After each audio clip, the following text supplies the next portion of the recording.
Mga kapuso, matapos ang pila ka beses nga paglandfall sa Surigao del Sur kag iban pa nga probinsya sa Visayas, posible nga magahina pa ang Bagyo Bashang.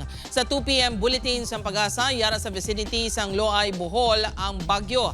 Nabuhina na mga lugar nga ginpaidalom sa wind signal. Signal number 1 sa southern portions ng Occidental Mindoro, southern portions ng Oriental Mindoro, Romblon, northern portions ng Palawan, kaupod ang Cuyo Islands, Cagayancillo Islands, Calamian Islands, kag southern portions ng Masbate. Pati man sa southern portions ng Eastern Samar, southern portions ng Samar, Guimaras, Iloilo, Capiz, Antique, kaupod ang Kaluya Islands, Aklan, Biliran, Bohol, Cebu, Negros Occidental, Negros Oriental, Leyte, Southern Leyte, kag Siquijor.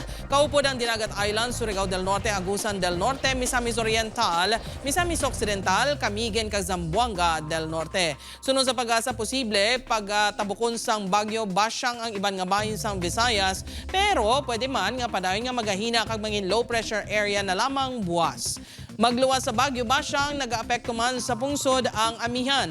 Sa datos ng Metro Weather, dako ang tsansa sa mabaskong nga ulan sa Western Visayas kag Negros Island Region.